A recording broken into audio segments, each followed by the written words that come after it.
7 mars 2014. Maintenant, je vais vous dire une chose importante à propos de l'Ukraine, en particulier en ce qui concerne la Crimée. L'intervention avait été déjà planifiée il y a 6 ans. C'est un plan ancien qui a été préparé d'une manière sérieuse. Il a commencé à se réaliser à partir de l'été 2013. Il comporte beaucoup d'étapes à plusieurs niveaux. Maintenant, il n'y a aucune possibilité d'influer sur celui-ci par la voie diplomatique ou par des discussions. C'est comme en 1938, il était impossible de modifier les intentions de Hitler par la voie de négociation, ou en 1939 avec Staline. Demandez aux Tchécoslovaques, aux Polonais, aux Estoniens, aux Lettons, aux Lituaniens, aux Finlandais, pouvaient-ils trouver un accord avec leur agresseur?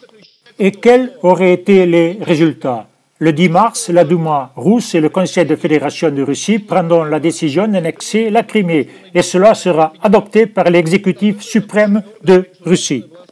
Après cela, tous ces hommes habillés en vert qui se trouvent anonymement sur le territoire de la Crimée vont sortir et mettre leur insigne et leur galon sur leur uniforme. Et il apparaîtra que les 30 000 hommes des forces armées russes qui sont actuellement en Crimée, peut-être plus, seront équipés de moyens de défense aérienne et autres, avec tout ce que cela comporte en lourdes conséquences.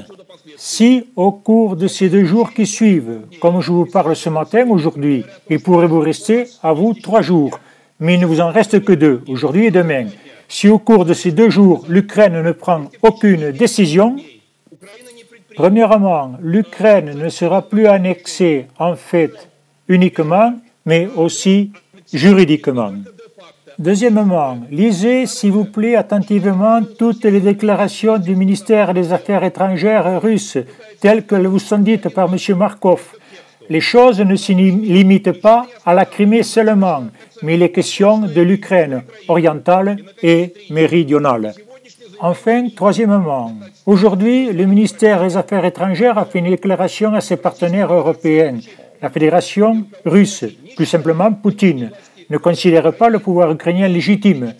Il exige que ce qui vient de se produire ces dernières semaines, que cette révolution qui vient de se produire, soit appelée coup d'État subversif anticonstitutionnel, avec mention de tous les participants, y compris ceux qui se trouvent à Kiev actuellement. Le sujet actuellement n'est plus la Crimée, mais le pouvoir et plus particulièrement l'indépendance du pouvoir ukrainien. L'Ukraine aura 2 possibilités. Celles-ci sont notoires dans l'histoire. La première variante est la variante tchécoslovaque, en 1938 et 1939. Accepter les exigences de l'agresseur, puis perte de territoire. Ensuite, perte de l'indépendance. La deuxième est la variante finlandaise, en 1939. Refus des exigences de l'agresseur et perte de territoire, mais conservation de l'indépendance sur un territoire réduit.